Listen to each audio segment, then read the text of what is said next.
C'était aujourd'hui un 6e samedi de mobilisation. Les opposants au pass sanitaire ont défilé une nouvelle fois dans toutes les grandes villes de France. Une mobilisation en forte baisse, 175 503 manifestants selon le ministère de l'Intérieur, soit 40 000 de moins que la semaine passée. Ils étaient, selon les autorités, 14 700 à Paris, où 4 cortèges ont sillonné les rues de la capitale. Des personnes vaccinées mais qui sont anti-pass, comme moi, je suis vaccinée, je suis pour la vaccination mais je suis anti-pass, et des personnes qui sont anti-vaccination. On vous a vu, Pascal, on vous a vu. On vous a vu, Pascal. Je suis désolé, c'est de votre faute, Pascal. Je suis désolé, c'est de votre faute. Venez. On vous a vu, mettez votre masque. Venez, on vous a vu. C'est la surprise de la matinée. Il fera son grand retour. On vous entend pas en revanche, Pascal, il faut venir près de moi. Un étudiant italien de 22 ans a décidé de garder un souvenir indélébile de la pandémie. Il s'est fait tatouer le QR code prouvant qu'il est bien vacciné contre le Covid-19. C'est en montrant son bras qu'il a pu rentrer dans ce fast-food. Vous le voyez, une scène digne d'un film de science-fiction. Moi, je trouve très bien de ne plus être à l'antenne depuis le 9 juillet et d'aller sur le terrain et d'écouter ce que disent les gens. Voilà. Et qu'est-ce qu'ils disent les gens ? C'est intéressant de les écouter. Donc ils disent... que disent-ils ? Ils disent il y en a marre. Ils disent il y en a marre.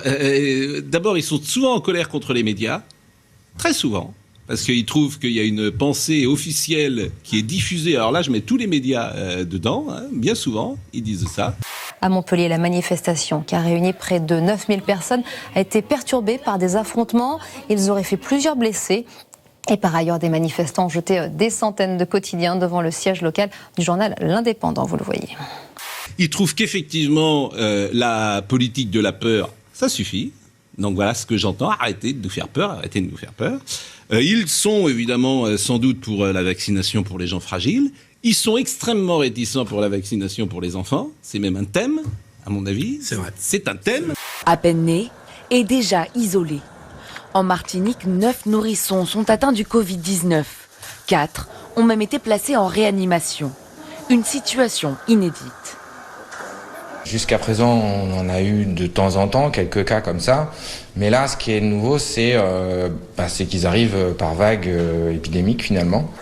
Dans la plupart des cas, ce sont les parents qui contaminent l'enfant à la naissance.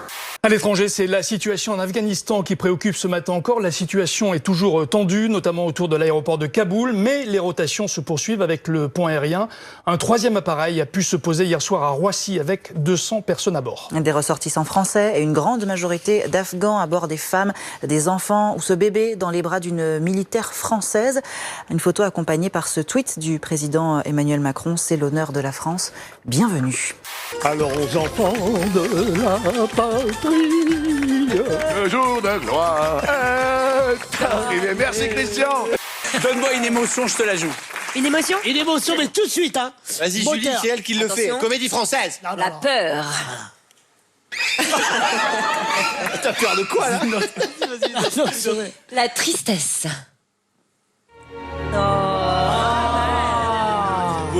Le chiffre est compliqué, 7556, c'est le numéro de cette émission des amours, qui sera la dernière, les amis, avec 3 couples. Vous avez intérêt à être bons, les amis. Vous me faites un final en beauté, parce que nous, je peux vous dire qu'on vous a préparé des dossiers. Bienvenue sur France 2, bienvenue dans l'ultime émission des amours. Ce japonais de 39 ans, enchaîner les conquêtes pour une bonne raison, avoir le plus de cadeaux d'anniversaire possible. Donc il a compté jusqu'à 35 petites amies en même temps. En même temps ? Et à chacune d'entre elles... C'est épuisant. À chacune d'entre elles, Jean-Luc, il donnait une date de naissance différente. Non ! Qui lui permettait de recevoir des cadeaux tout au long de l'année. Bouge pas. Rodrigue est obligé de venir l'aider. Bouge pas.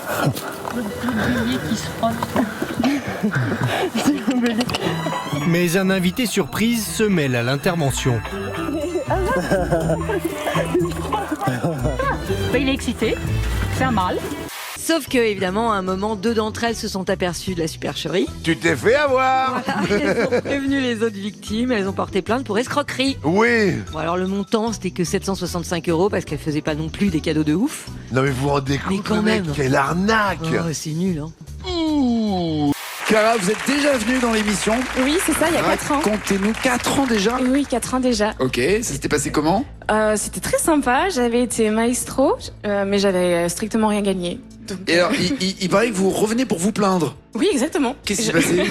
En fait, il paraît que vous me devez 1 000 €. C'est surtout ça l'histoire. Il paraît que je vous dois 1 000 €.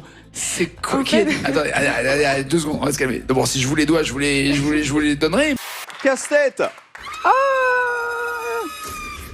J'avais trouvé 2 mots, donc j'avais 1 000 €. Ok. Et là, vous avez tenté les 2 000 ou pas? J'ai tenté les 2 000, mais je ne voulais pas les tenter. Et vous m'avez dit, allez, il reste les initiales. Et de toute façon, quoi qu'il arrive, il vous reste 1 000 €. Et je me suis dit, ok. Non, j'ai pas pu dire quoi qu'il arrive. Je vous jure, il y a quelque chose comme ça, parce que. Quelque chose comme ça. Après, je perds, et vous me dites, ah bah non, en fait, c'est 0, excusez-moi. Et voilà. Mais non. Mais il a été licencié, cet animateur-là, pour faute grave. Bah, on se dit, alors, badge, hein. Oui, c'est votre badge. Bah, j'espère que j'en ai toujours un. Vous me direz. Parce que on ne sait jamais, hein, on part parfois et puis on revient, on n'a plus de badge, voyez-vous. Aujourd'hui, ce groupe de touristes amateurs de Ferrari s'est donné rendez-vous dans cette principauté d'opérette pour s'offrir une parenthèse dépaysante et humoristique. Fais-leur stopper les moteurs.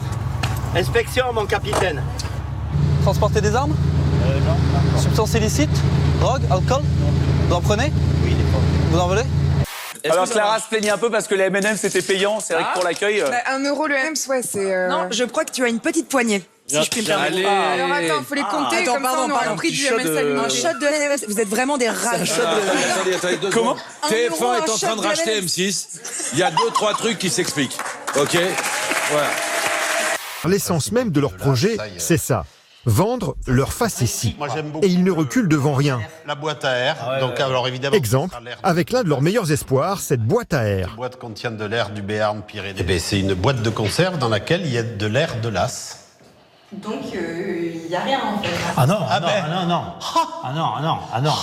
Là, c'est une injure au produit, madame. Pour cette boîte de conserve complètement vide, comptez tout de même 4 €.